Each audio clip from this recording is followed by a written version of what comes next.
From the great state of Texas, you are now listening to Skip the Noise podcast, a Rounded Edge Media production. Thank you so much for joining us. The bias, of course, I'm referring to Rick, a.k.a. the Brown Python Ben, a.k.a. Mexican Nostradamus, and yours truly, Benji, here for another fantastic episode. Shout out to Mike Tacklebox for the music. And yes, I did say all three of us were reunited. The triumvirate. I can't remember the last time. It's been a minute. So It's been a while. Shout out to the trio having a full staff for the evening. I do have to say before we get into the intro or the first topics, just a couple quick corrections. So two, man, imagine that, but it is true. So episode 120, I had mentioned about going down to the Post downtown, which was, I incorrectly said that it was the former location of the Post, the newspaper, like the warehouse. No. And it's not, it never was. And I even know that that's not the case. I don't know. That's what came out. What it was the postal hub for the United States Postal Office. The big name. Anyway, that's what it was. Not that. That just bothered me. Jeremy actually texted me, pointed it out. And when he said it, I was like, I'm a fucking idiot, but it was already too late. So that's correction. The other correction is, after I told the story, it was Rick and I on 121 about spiraling up the parking garage. And honestly, the more I thought about it, I don't think they were law. I think there was armed security, maybe off duty, but I don't think they were police. I'm pretty sure. Well, I think they were just the only other witness to this whole incident is right here. Ben, what was the deal? Were they like armed security that kind of might have been like that? I don't think they were cops, because if they were, they had enough to probably. Oh, no. They had more than. I mean, yeah, that's what I'm saying. They had enough. They had enough to hit us up. So I think they were. So the victory was more that they didn't call the cops. Well, and also I don't think they wanted the problem of calling the cops, because I think we were probably slightly belligerent looking.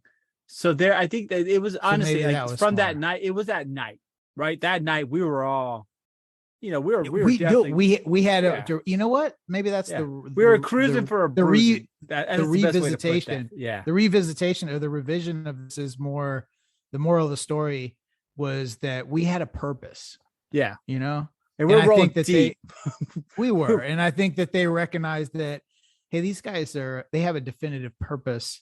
They're out to have a good time. Yeah. It's just not in the cards for us to fuck that up. And I think that's really what happened. I don't know. I think they were scared that that if they really started shit, they were gonna get shit. I mean, because I don't think so. I think so. Man, they would have shot you, man. It was different times back. Like it was, it was different times back then, because they didn't know what we had. Well, the impression I got, I thought that I was so charming. Bashed. You were not charming. Dude, I thought that my personality was so like. I mean, hey, you were drunk, so maybe. Dude, I was drunk too. You thought you were charming. Here's the thing: maybe my perception of it is completely wrong, but I think I did get most of the facts right, except for the fact that. But I did question it. I was like, were they police officers? Like, I don't know. I think they were security. I think if they were guns. If they were one time, we would have been arrested, because we were already right. They would have gotten a lot of trouble if they didn't arrest us. Exactly. Honestly. Whereas these guys are just like, you guys are fucking like, I think you're not worth. Well, we weren't worth the problem of apprehending, because we were gonna bail, because they were security. They were like fucking rent-a-cops people. So we were gonna bail. They want to get embarrassed. And they just, it was too much drama. So they were just, get the fuck out of here. And we're over. Fuck. Good deal. Well, that's good. That's interesting. We got a different take. But then of course this was like fucking, god damn. That was a long time ago. 20 years ago, right? Probably. Something like shit. Allegedly. It was a long time. Allegedly. Yeah. Allegedly 20 years ago. Allegedly. It was all made up anyway, right? It was. It could have happened. Yeah, totally allegedly. It was a fictional representation of real events. I don't even fucking know where. I don't even know where I'm at right now in this time and space. It could have been another dimension when this occurred. But you know where we are. We are in the midst of the midterms, are we not? Right. No. Next week, ladies. It's you hearing everything from red wave, blue wave. Fuck y'all. Happen. New wave. Could be Evo coming in next fucking month, next fucking week. November. Yeah. Took a interesting direction. Fucking Devo's gonna fucking take these motherfuckers straight to the, oh yeah, whip it. Whip it good. Oh, whip it. But did you dress like that for Halloween by any chance? No, did anyone dress like Devo for Halloween? No, only a dumb little red hat. Only an asshole would dress like Devo for fucking Halloween. I mean, who the fuck would play that shit? Dude, but hey, not only that, this is the sad part of this. It's maybe like 5 people in my zip code would even know who the fuck Devo is. And even then, if you dress like Devo, you are such a wannabe. Like, you're just trying. You ever see like people that do the Devo outfit? They're just trying to be cool. Yeah, all the time. You're not fucking cool. You're not fucking cool. You're not. You're a try hard for one. Yeah, fucking try hard. But not even love it. That needs to be coined. It is. I've heard that. I didn't make that up. Yeah, really. I thought. Yeah, that's a thing. I was giving you props. I'd like to take the credit for that, but no, it's already a thing. But yeah, it's a try hard, and not only that, but it's like not even reading the room, because it's not even that it's like would even be funny, because a percentage of a fraction of another percentage even knows who the fuck Devo is. And I hate to break it to everybody, even during the new wave fucking era, Devo wasn't like the slam master right? It was just kind of like a one-off kind of like whatever that is. I know, right? Whatever that fucking is. I like that. You coined that, I think. I think I did, because it's got no point. Very similar to the midterms right now, which have no fucking point either, because what are we seeing, ladies and gentlemen? We are seeing fucking numbers on every side. Some people have the Democrats up 6 to 12 points in certain races, in particular the Fetterman race. And then you have other people saying that the Republicans are just going to landslide everything. So this is very similar to this whole thing. There is no point. We have no idea what's going to happen November 9th. And to be honest with you, this is going to be probably okay, so prediction wise, Republicans are going to take the House. That's going to happen. Senate, though. They will not. I don't think they're going to take the Senate, but I'm pretty certain the Republicans will take the House, but not the Senate. And I honestly, this is kind of a iffy call, but I think I think the Dems might gain a seat in the Senate. I think we're starting to see people like the balance off of power. What's it called? There's a big one in not Arizona. Might be Arizona. They were talking. I was listening to some numbers. Arizona. It's in Arizona. There's some numbers going on right now where the Democrat running against the incumbent Republicans, actually, it's really high up in the air. So there's quite a bit going on with that. So I don't know, but I do see. I think people like the balance. Right? People don't want one party running everything, but I think a Democrat Congress has, especially the House of Representatives, has clearly shown that they are completely inefficient. So I think the American public, the American public is going to vote that out. You know what I'm saying? Yeah. Oh, yeah. At what point, like how many? And this is, sorry to kind of interject because this is one of my kind of weird thoughts, but at what point, like how many more cycles do you think before? Because I guess the only thing that's kind of,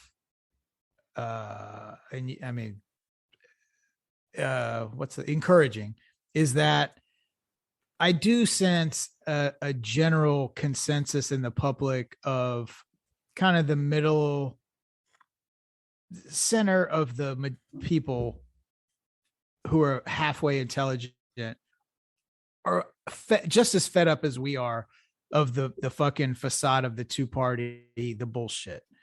I think voting patterns, I think maybe that's why it's kind of hard to read and it's all over the place. That now, honestly, there's still plenty of people fucking rooted on the ends of the spectrum there. But I think there are a lot of more people that are maybe becoming more active voting wise because of how much bullshit or I don't know. In other words, hopefully, and maybe this is wishful thinking, but in a few more cycles, the dissent, not the party system's going to go away. That's a fucking pipe dream, but like the overall dissent in the public of this CNN fucking Fox News bullshit, is finally going to show itself in who's getting elected. You know what I mean? In other words, if it can do anything, it can possibly break, Ben's always talking about, rightfully so, bringing up kind of not the elephant in the room, but like the way voting districts are drawn, in certain states. And if you really look at like populist numbers in the same geographic area, that could be a fucking whole different government in some places, if it was that. So I guess my point is that at what point can the dissent of the public sort of outpace that phenomena of being able to control, elections via districting lines? You know what I mean? At what point can people get pissed off enough to where the water rises so fast that they can't, contain, it starts to actually affect and kind of disrupt the status quo, is what I'm saying. There's toss-up elections in Oregon and New York State. Okay. Oregon may actually elect its first Republican governor. Yes. I mean, it's not a very high possibility. Yeah, it's not going to be a blowout like it has been in the past. It's a pretty close election. Yep. Same thing with New York State. Mm-hmm. Yeah, the governorship. I mean, a Republican has an actual shot of obtaining that. And it doesn't matter how you gerrymander those states. People are fed up with the crime and the inflation and the homelessness in those states. Well, and to interject on your point real quick, and then you continue. There's actually another race going on in New York State where it's a congressperson, where for the very first time there's a very high possibility that the Republican will be elected. So there will be a replacement. So there's that swing district that just was won by a Democrat, which will probably go back now to a Republican. So there's a big swing going on right now in that. So there's already a bunch of that possibility. So continue. No. And, rightly so. I mean, you had a governor of Oregon when the Summer of Love was happening, with the riots in Portland. He didn't really seem to acknowledge it. It's almost as if he didn't want to talk about it. And it may seem fine for him in his mind, but the people see that and they're like, dude, how do you not see what's going on? How do you not acknowledge or have a plan for it to stop this? And that's what, Portland, that's why they're fed up too, man. I mean, it doesn't matter how you gerrymander that state anymore. People are so fed up with what's going on. It's done. I mean, there's a real chance the Republican may get elected. Now, who knows? Maybe, everybody comes out and votes in Portland or something. Whoever's left it there, by the way. I don't know who's left in Portland, but yeah, what is who's left? I want some real, if anybody in Oregon, I don't know. I don't even really think we don't have a lot of Oregon listeners, but if you're out there, or if you're even in the Pacific Northwest, you know anything about, statistical census data for the Portland area, is there a flight similar to California? I'm imagining there probably is. There probably is, and they're all going to Idaho, and Idahoans are pissed off. Well, we gotta that's a whole different game when it comes. I bet they are. Holy shit, that's even worse than here. Like as far as people being pissed off. But the problem, I think the crux of the problem, like you were explaining, was the structural impediments built by the gerrymandering. They're not going anywhere. Because remember, what happens is the state legislatures, once they rule on it, they have a 10-year lifespan. So that's the one thing that we're not going to see happen anytime soon. So just like Texas, Texas just did theirs. The Texas Supreme Court, everyone is trying to rule to try to get rid of it. Unfortunately, it's not going anywhere. It's fine. It's perfect. No, it's not. It's completely slanted towards wonderful. Oh my God! Just like Dan Crenshaw's district looks like it looks like a cursive Z. It actually looks like a rainbow. It goes over like Houston. Rainbow of hate. Let's just find all the super racist areas and put them with Dan Crenshaw. So no, I think what we have here is we have the structural impediments, but the big thing is the midterms is it's a big toss up, and the real question will come down to whether or not social issues such as abortion, right, which are a big deal, and I definitely don't want to discredit that, but you have the social issues such as abortion versus economic issues such as gas, and whether or not people think Joe Biden's doing a good job, and that's the whole crux, right? It's whether or not people think that Joe Biden's competent, and how expensive and how crazy inflation's got. Dude, I think the abortion issue came at the wrong time. Had it been any other time, during better times, yeah, man, the abortion issue would have been top notch in front of everybody's mind. But right now, fuck, man, we can't even afford gas. We can't afford food. No, dude, like abortion's at the back burner right now. Nobody gives a fuck about that shit right now. Right? No, like, well, and I just beg to differ. If you look at the voter registration rolls, this is the highest ever, and that's why I'm saying there's a lot of shit happening here that reminds me so much of when Trump was elected. There was this high, massive registration of white voters when Trump got elected. A lot of people were like, there's no way anyone's going to vote for that asshole. And they did.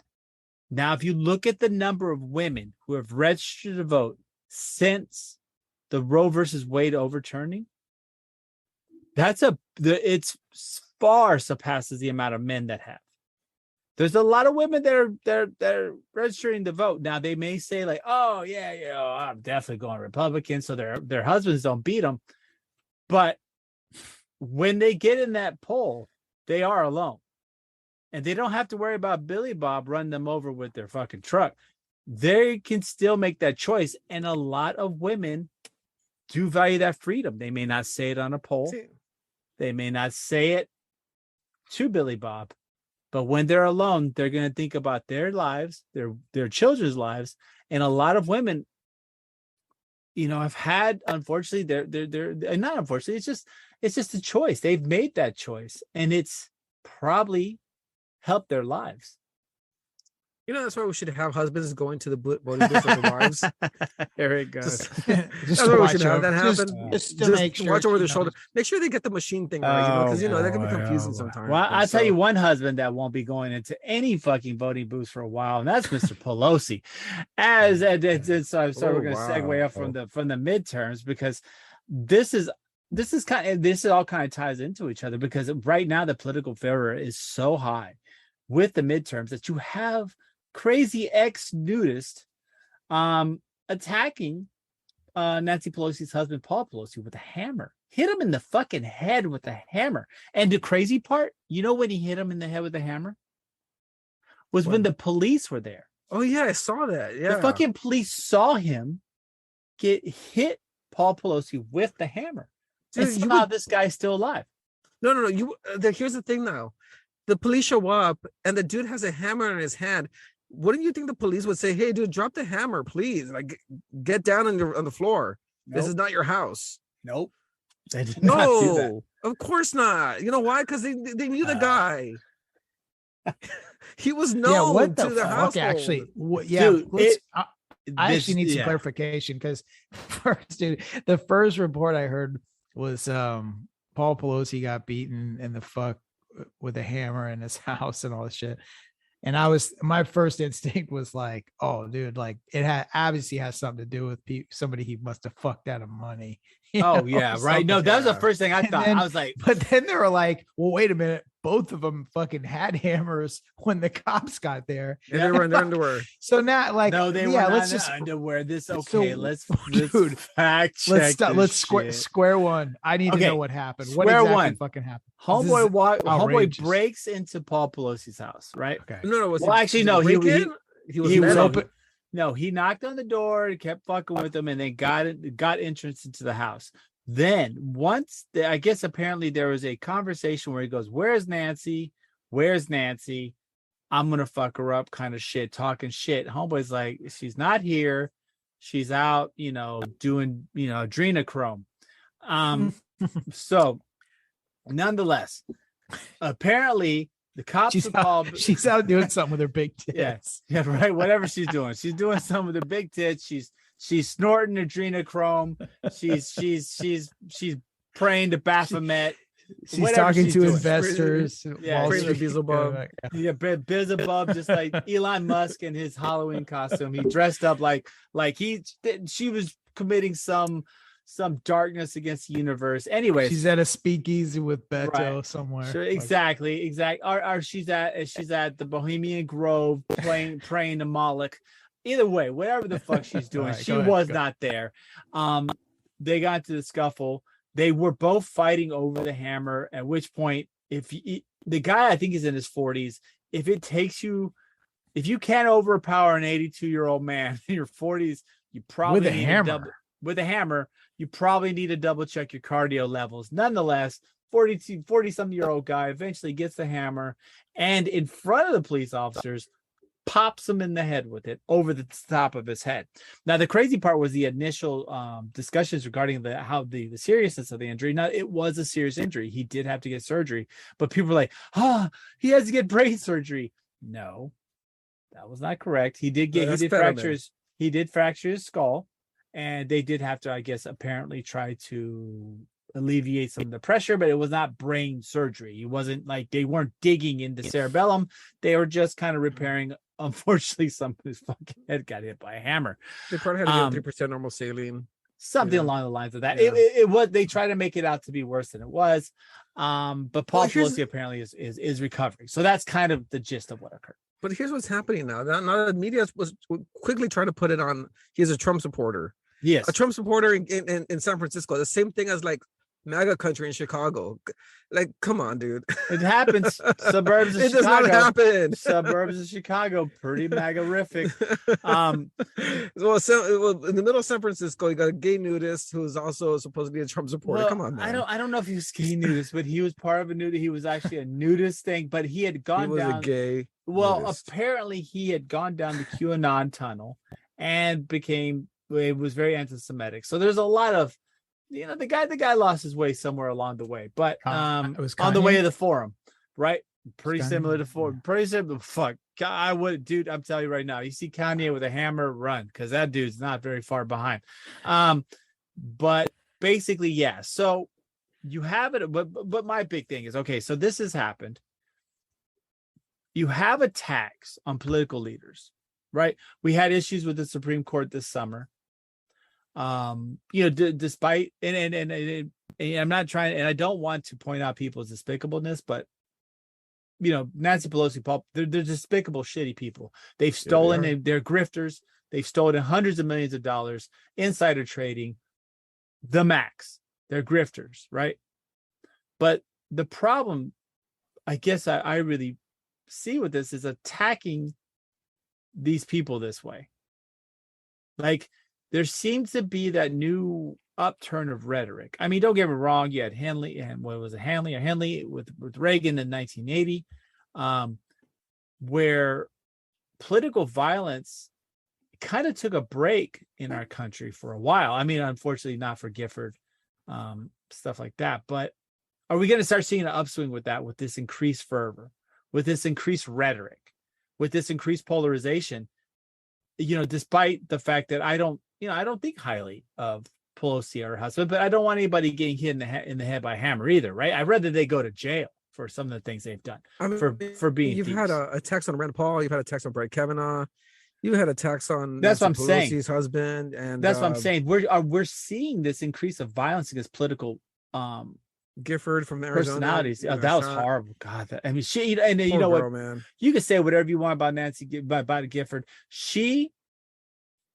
Her policies, she was pretty down the middle. If there was somebody the Democratic Party could have banked on to have been down the middle, very similar to how Mark Kelly's kind of playing, that's who that she was a good person. That was just senseless. But anyways, are we going to see an increase? What do you guys think? I mean, is political violence now the norm in our system? Well, here's an analogy for you. So if you're like, let's say you're a manager, right, at let's just say it's a fucking burger joint, like a fast food place. You got two guys work together in the kitchen.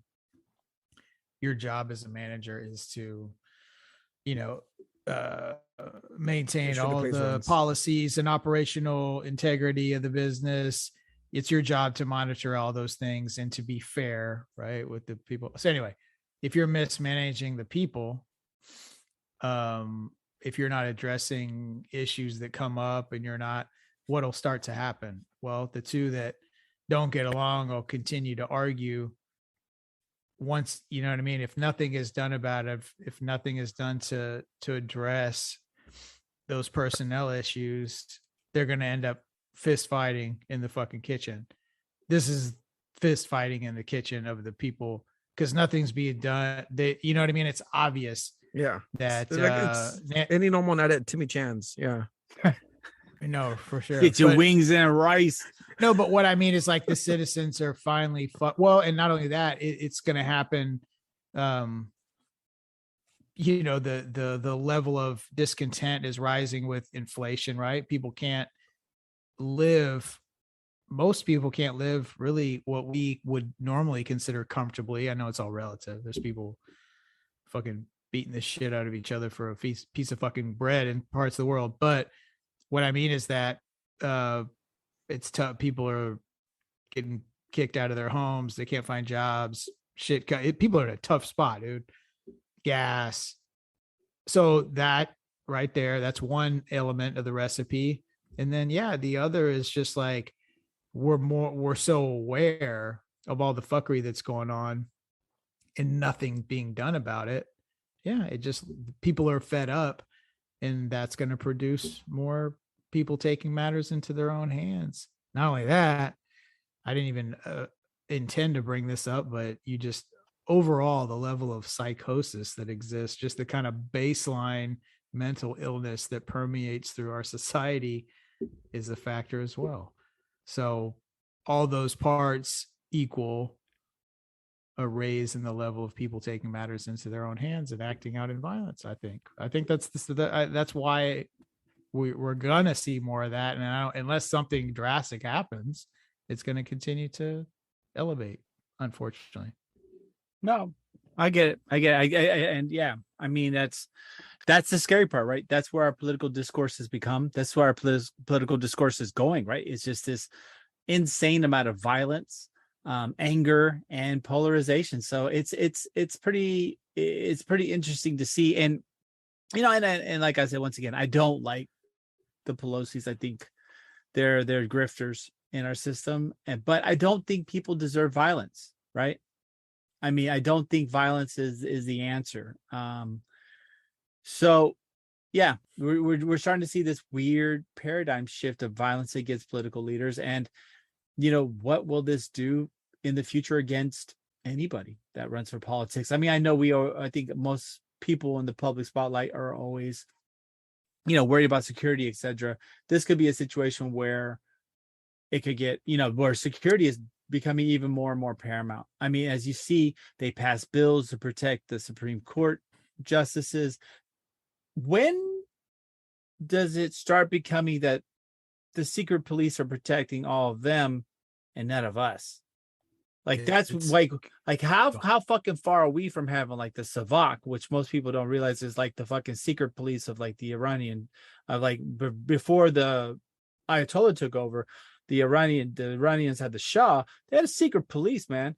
And these guys were fucking mean. These are horrible people. So like, how far are we from that to where you start seeing all these bills passed where all these fucking government officials are protected by these paramilitary type groups, to where, how are you going to remove them from office?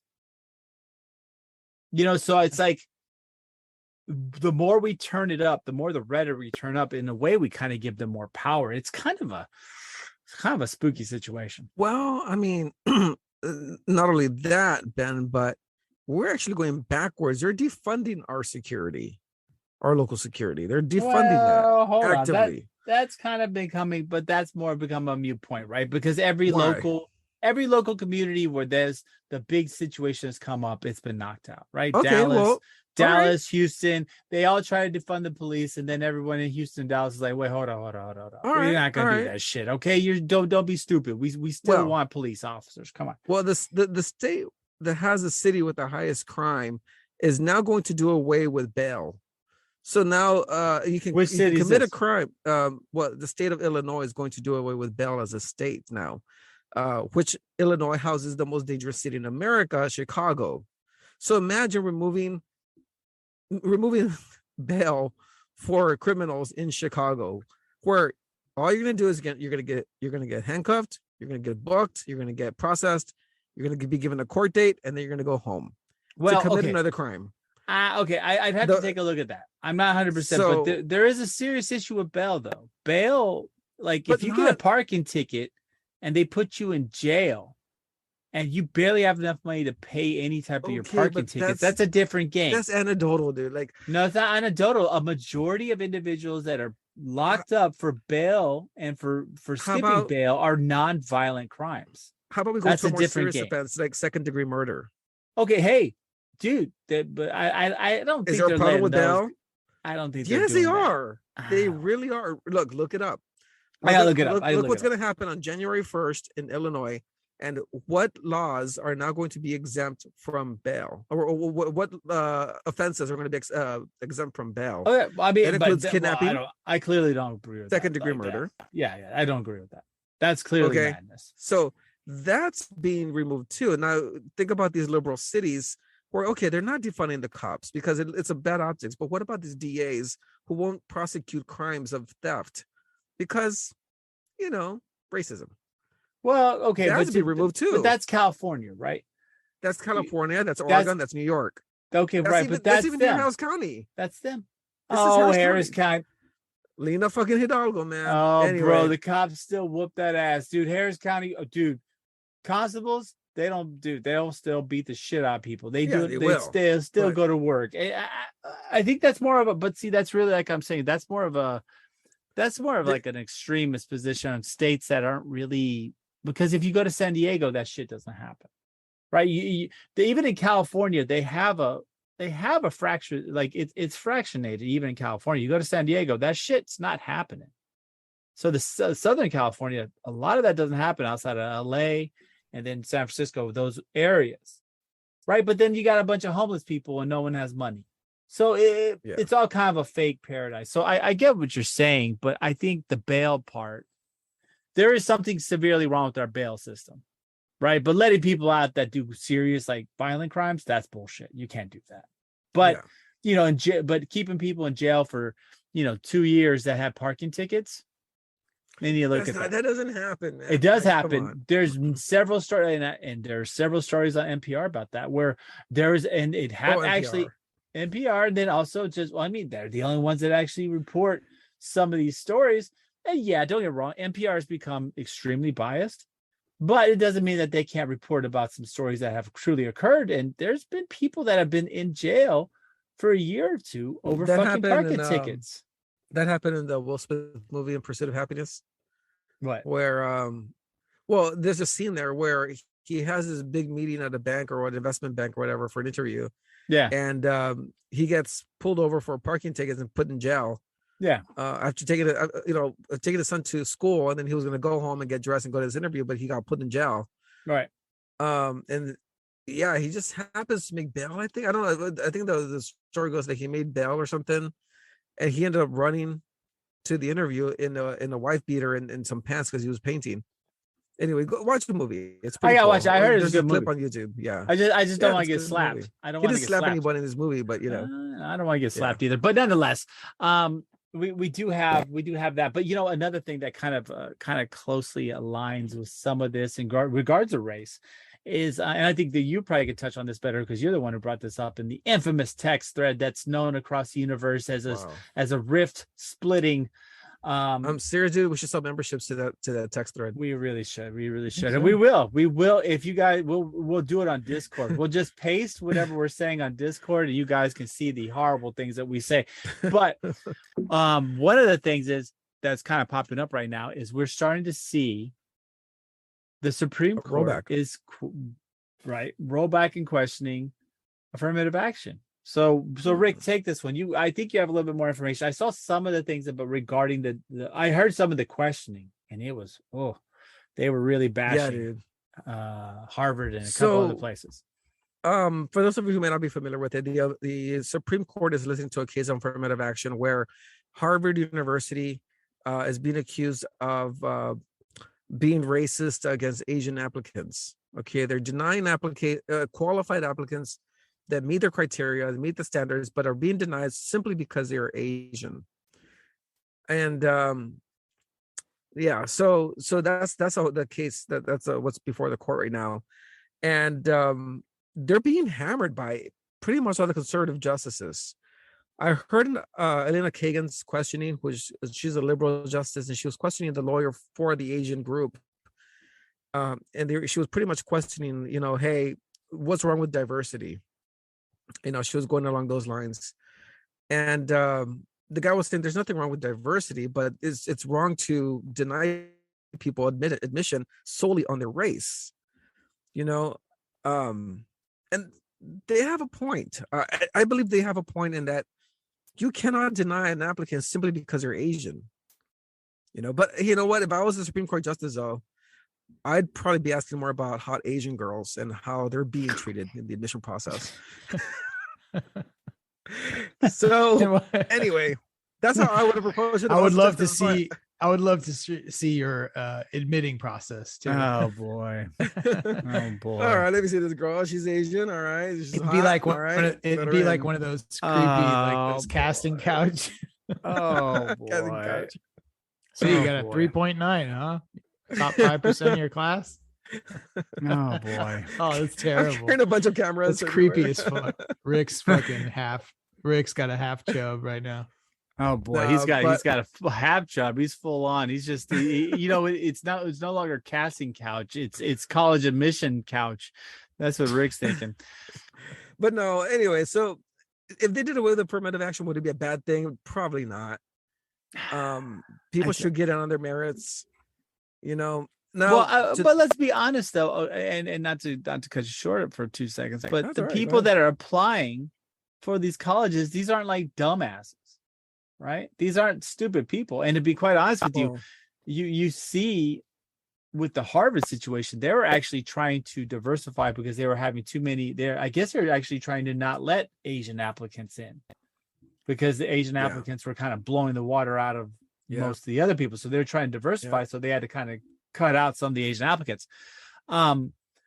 But when you look at in regards to affirmative action, and especially when it comes to college admissions, they're not just letting any stupid person in. I mean, these are still the cream of the crop, no matter where they're from.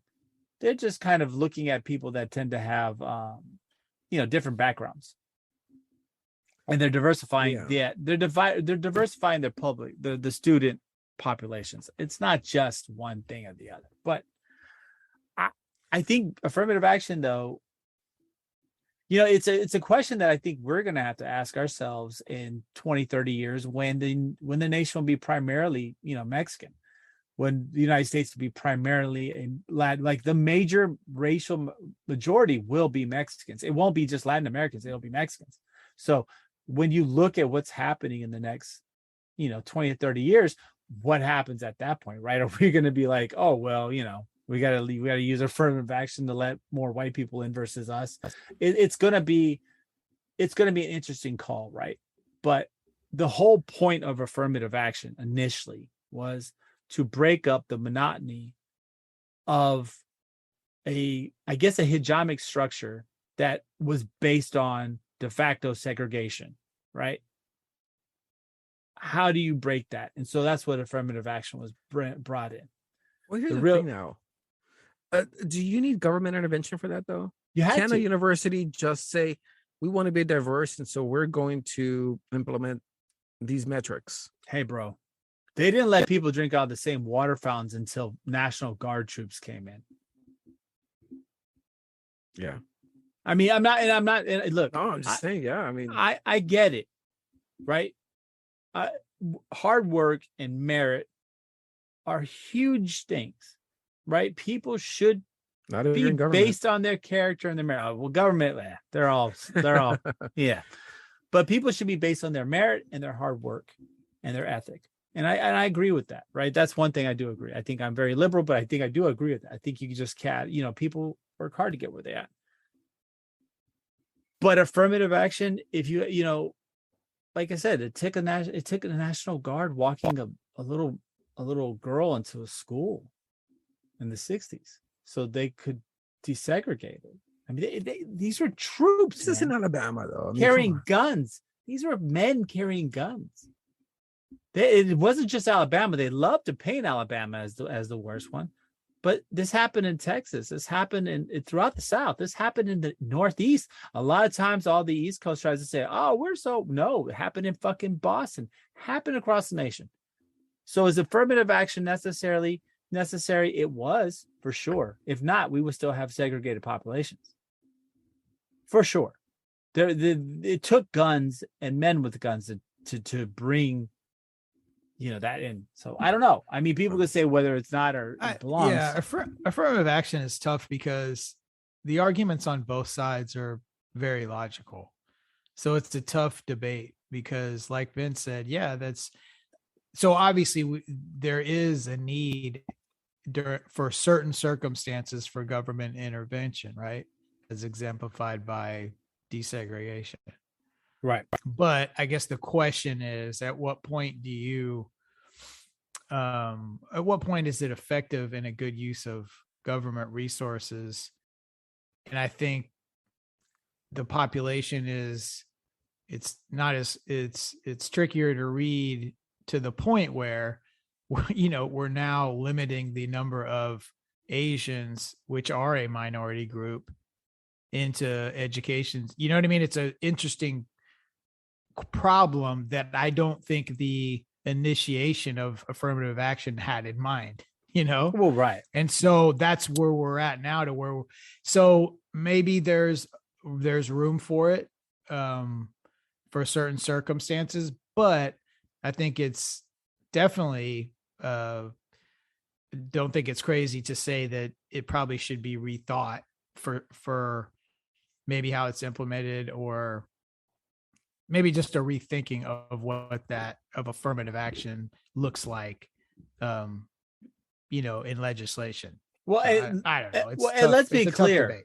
Let's be clear. When it came to affirmative action in several states, that's been done away with, right? So the first year that the University that Texas got rid of it, there was a lawsuit in Texas, and I happy to know this pretty well, in 1997. So that's whenever I was trying to get into college. There's a lawsuit in Texas that basically got rid of affirmative action, in a sense, in Texas universities.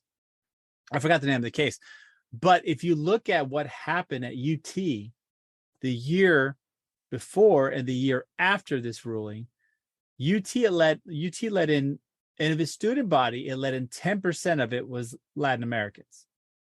After the ruling, it was 0.05%. How does that happen? Yeah, I wonder. So, because UT, man. No. But let's be real. That's the problem, though, right? That's the problem we're trying to avoid. Is because if they're not held to a certain standard, they're going to resort back to back to an old way. It's just like aluminum, right? If you have a car part, right, you get a dent. You guys ever see those PDR guys? If you dent an aluminum panel, yeah, it changes the shape, but a little bit of heat brings that shit right back. If you don't make sure there's constant pressure, there won't be change. And so I'm not necessarily saying that there needs to be like reduced standards or stuff like that. I just think there should be efforts to diversify anything. I don't think there should be mandates necessarily, but I think there should be honest efforts. And I just don't see anyone really doing that ever. Let me ask you a question. Without some type of like serious consequences. Let me ask you a question. What if, okay, we're going to take it back down. We're not going to talk about colleges. Let's bring it down to the school level. What if you have your kid in a classroom, right?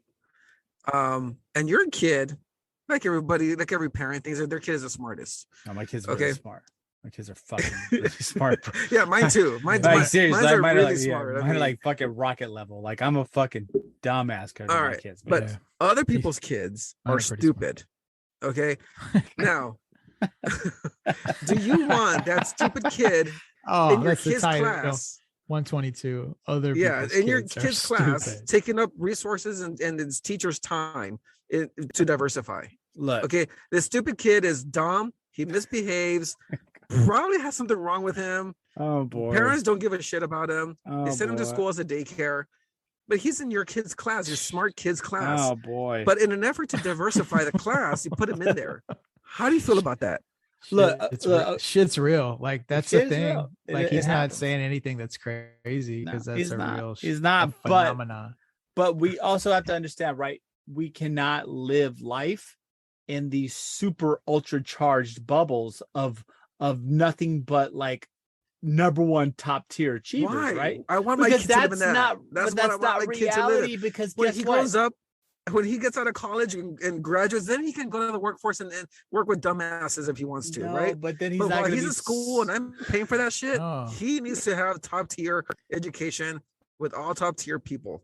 I don't think so. I think we have to. I think social diversification is what will help people later on in life. Because if you don't learn to deal with the dumb, it's just like the anti-bullying shit and a lot of the other things that we nerf in our society.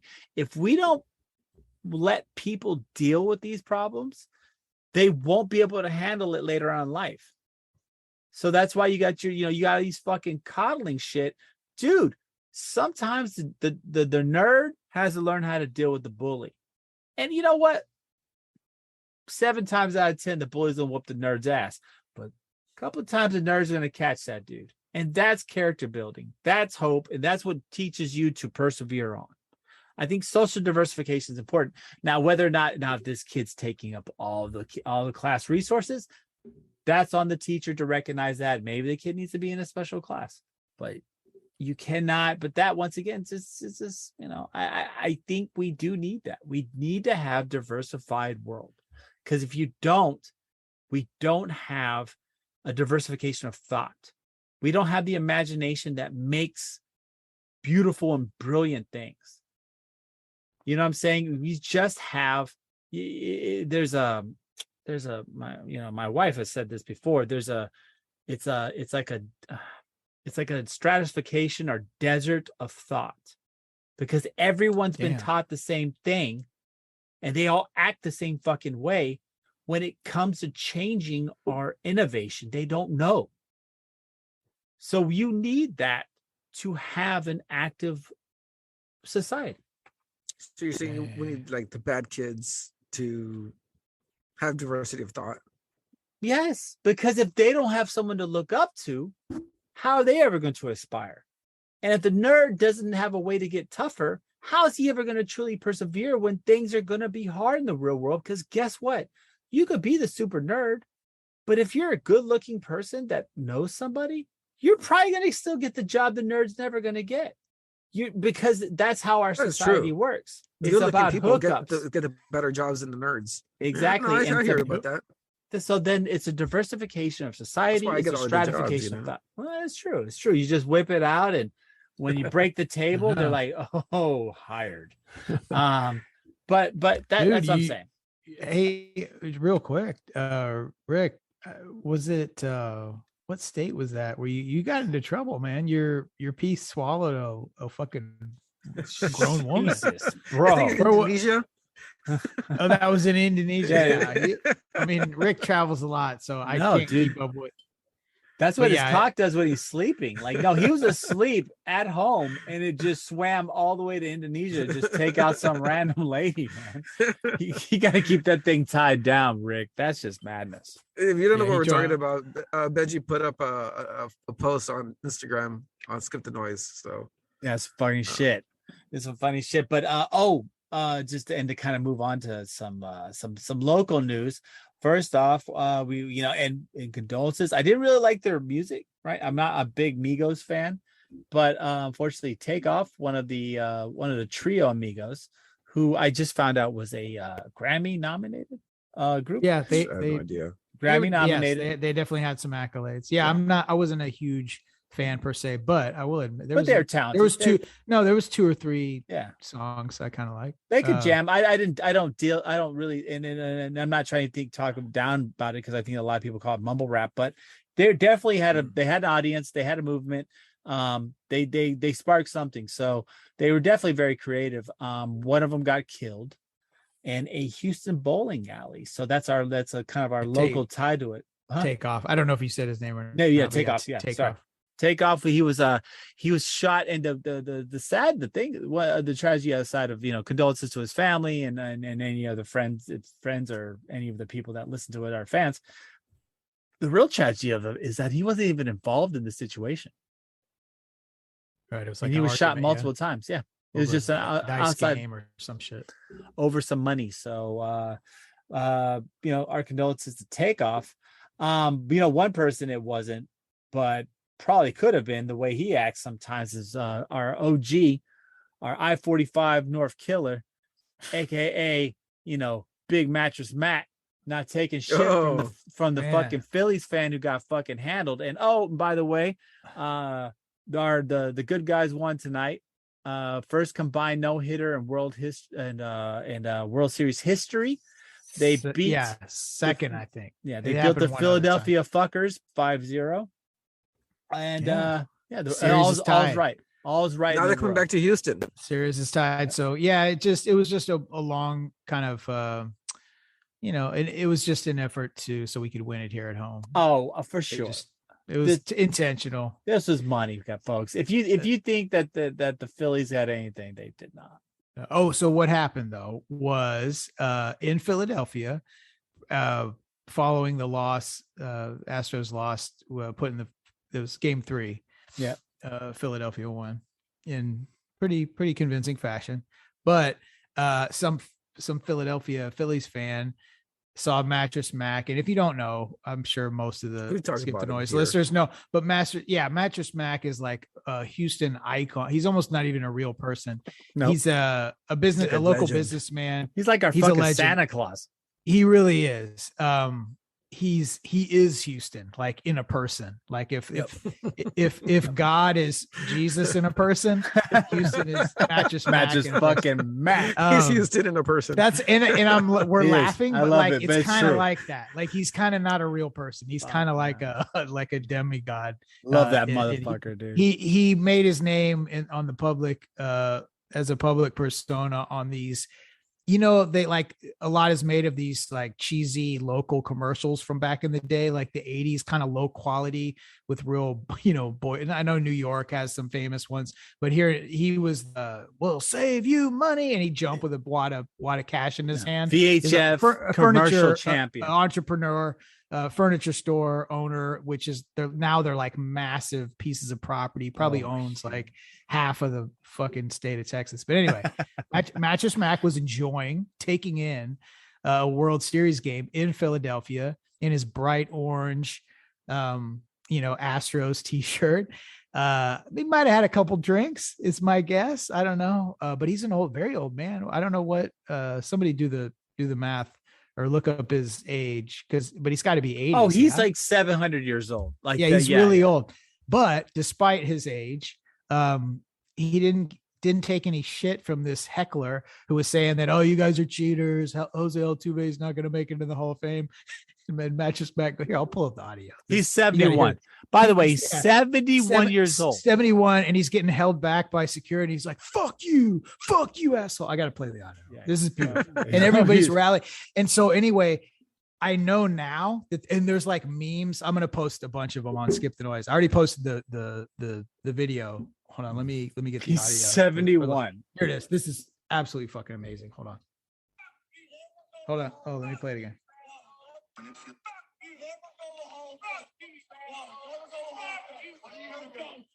That's awesome. Anyway, that's a billionaire in a t-shirt, probably had a couple drinks, telling a fucking Philly fan to go fuck himself. I love it. Everybody loves it. There's all kinds of. He was like a young guy. He's talking shit to a 70-year-old man. Yeah. What are you gonna do? Shut the fuck up. Don't a baseball game. To me, that's the gross part. But that's what you get when. But you know what? A lot of interbreeding there. It's karma. It is. It's karma. And you know what else? It's such a rallying cry now. They're making all these memes now of Mattress Mack with like a Tupac bandana and like a chain. Dude, it's amazing. 45 North Killer. Oh, it just makes it. Yeah, it makes it so much more fun when we end up wrapping up this series in H-Town. I'm sure it's gonna be a pretty good party. Hopefully not too good of a party because it's getting kind of dangerous. But anyway, people get a shot. But but you know what though? The champion, that's the one thing. Like every time, so when we the always Rockets keep it cool. When the Rockets won, when the Astros won, no one dies on those days. No, so it's like everyone gets real chilled out. It gets rowdy, but not necessarily. Yeah, normally not violent. Yeah. Yeah. So I look forward to that. I really do hope the Stros pull this one out. I think now it's all locked up. So it's a 3-game series. The best whoever gets the 2 W's first gets to go home with all the spoils and all the glory. So hoping it's the Astros. Fuck the Phillies. I mean, I don't have anything really against Phillies except they're in Philadelphia. Yeah, so I mean, opposite team. Fuck them. They're just fuck them. They're just not like us. They're not. You're not in the tribe. You're not in the tribe. You don't know. Yeah, what do you know about Space City? What do you know? It's our turn. We've had to wait a few years. Do you guys handle like mission control? What do you really do in Philly? And Philly. Yeah, did you send anybody to the moon? No. You have horses there? Up. Yeah, you got a big bell. You got a big bell where you basically cracked. Started America. So what? You dropped the fucking bell, bro. You chopped it. I mean, you had one fucking bell. You got a crack in it. Fucking sucks, dude. Rocky was pretty okay. Fine. Rocky was okay. It was a good movie. Yeah, but really, who cares? Really, we're over it. That was a long time ago. Yeah, come on, Mr. T, him. I think the Russian had him a couple of times. You know what I'm saying? But no, just fucking around. We love Philadelphia. They're just not. Well, we don't love them. Are amazing. Yeah. Oh, fuck it, dude. No, they're not. They're amazing. I've tried them. We shouldn't have opened. Hey, we shouldn't have opened this. We shouldn't open the story because now I'm like convincing myself Billy's not so bad. That's actually not kind of. It's just that guy's a fucking asshole. But anyway, I'm sorry, Rick. Rick was going to actually say something. No. I've actually been to Philadelphia of all the places, and they don't have the best sandwiches. The Philly cheesesteak. No, they don't. You get better Philly cheesesteaks from Texadelphia over here on Galleria. Texadelphia is no joke. That is a great sandwich shop, dude. That is a great sandwich. And I have had the great fortune of traveling quite a bit from everywhere from sea to shining sea. And yeah, dude, Texadelphia's got a great fucking sandwich. And the cool part, I used to work right by one in the Village. Okay. Really? Yeah. Remember I used to work at the shoe store. Right? Yes. So it was right there by Texadelphia. Bro, I mean, solid 10 pounds gained. Dude, hey, you know what we do? You know what we do really well here in Texas? We take popular food items from like other regions, and then we kind of put a little Texas thing on them, and then they're better. Yes, except for Mexican food. I don't give a fuck. I don't Tex-Mex is not shit good. Up, bro. No one likes that shit. Nope. Unless you want diarrhea and AIDS. People like it. Don't say assholes. Nobody likes it. Obviously, people assholes like it. No, I mean white people like it, but that's okay. It has its merits. I mean, not really. I mean, unless you want parasites and diarrhea, that's what Tex-Mex says, right? No, I mean, real authentic Mexican food, yes, is superior. It is. But you can. I wouldn't say Tex-Mex sucks. Like there's some. It doesn't suck. It's okay. It's okay. As opposed to, you know what I mean? Like chimichanga. Other shit. What are these fucking things? Chimichanga's gross, man. What are these things? Like they just come up with these fucking terms. It is. Chalupa is like, I'm gonna get a boat. Fuck you, man. I don't want a little boat. Like, no, all these. I mean, technically, like the way we think of fajitas is a Tex-Mex creation. Like the way that it's generally served. It's rancheros. Rancheros had that a long time ago. I mean, no, I know, but like the popularized version of fajitas of like a flank steak. Well, I had skirt, like cut up skirt. With was actually they credit it. They say Houston for what it is now. Obviously, there's origins and shit. Right. Because I'll say the vaqueros were the first. The version that you get it, like, I mean, this is a bad example, but like all over the country, right? Like at Chili's or wherever the fuck that they serve those fucking nationwide. Chili's. You know what? That version Chili's. I fucking hate Chili's. I agree. No, really, chili. Yeah, seriously, fuck chili. Fuck you. Take your chili and shove it up your ass. Fucking hate chili. Oh, you know what? I can't even wholeheartedly because their shakes. I don't even know if they serve them anymore in the fucking frosty mug with the chocolate with the little sprinkles. Those are kind of fucking fire, dude. Am I wrong? They were pretty fucking good. Those I remember pretty they probably got rid of them though because they probably did because it's good. They're like, right. They're like, What else can we give you that'll give you AIDS and parasites? Let's look for more shit food to fucking serve. That's their corporate headquarters of Chili's, wherever the fuck that is. That's their mission statement. AIDS, they give parasite, you dysentery and AIDS and parasitic intestinal worms and coronary heart disease. That's their three. That's their triple threat core values. It's dysentery, AIDS, and intestinal parasites. That's their fucking. I love it. They probably have something called like the triple threat combo. They don't really know it has AIDS, dysentery.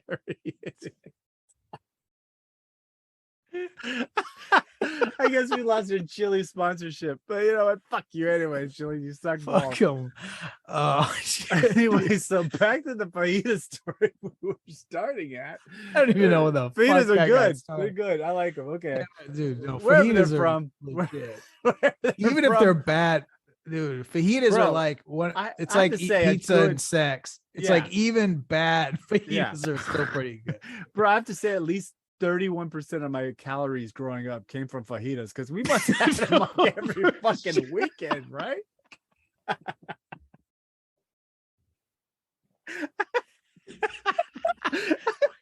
72% of my caloric intake in the history of my life as a human being. Fajitas.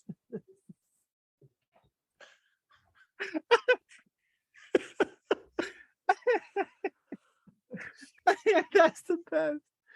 Oh my god! And Rick has just gone quiet. Rick's like, these guys. Yeah, no, I'm just.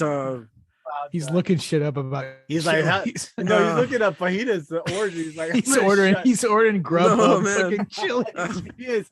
He's Grubhub and Chili's. He's getting the triple threat combo with a side of fucking hepatitis. Is that what's going on with Chili's? Yeah.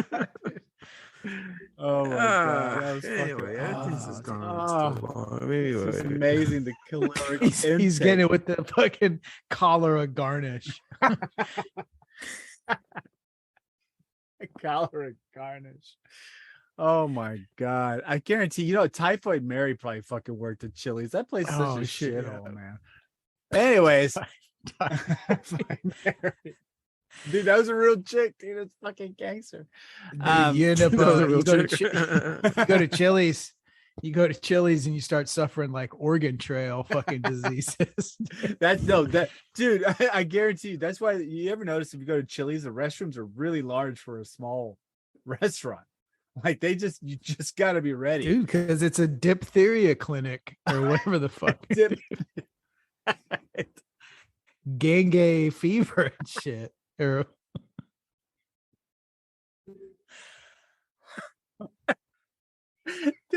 fever. I love it. Their fucking their little fruit cocktail is like the original recipe of the polio vaccine. It's disease fusion cuisine and shit. Anyway, oh my god, you see okay, let's bring it back to I'm pretty sure our listeners have already tuned out at this point, so or not. I love it. How about we call it a day, or like a small percentage of them, this is like what they wait for an hour. A very small percentage. They sit through the fucking election talk to like, oh fuck, here we go. Dysentery Chili's. So with that being said, you guys can find us on the interwebs. Where can they if you guys get fucking really bored and would like to email us your favorite chili snack, let us know so we can let us know what you enjoy from Chili's and how quickly the diarrhea developed after that. Where can they send us? Where can they send those stories to? Absolutely, they can send that those stories of Chili's cholera. Chili's disease menu stories. You can send those to skip the noise podcast at gmail.com or the social medias at skip the noise podcast on TikTok. Instagram is at skip_the_noise_podcast. Where else? Rick, you got the ultra conservative social media platforms covered. We're on Truth Social at Skip the Noise, so feel free to message us there too. I can't believe nice. I can't remember what they're called, and we need to get on Rumble actually too. Oh, I think we do. I got it wrong. And then also too, donate Good Pods. Yes. Download the Good Pod app. It's free. It's an interesting way to intake podcasts. You got all kinds of, they try to highlight independent podcast creators such as ourselves. So props to them. But if you follow our show, you can actually donate. So much like a street performer with a little bucket, you can add us a little tip if you think Skip the Noise is something that you enjoy. I know some of you do. I'm gonna cough up the money.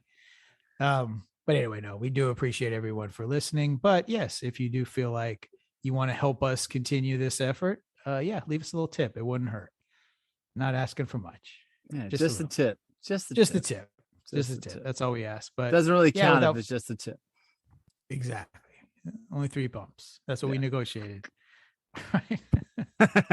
It's just 3 pumps. It's not really it. That was negotiated. You know what? That's he put it in a Google Doc. It was a signature.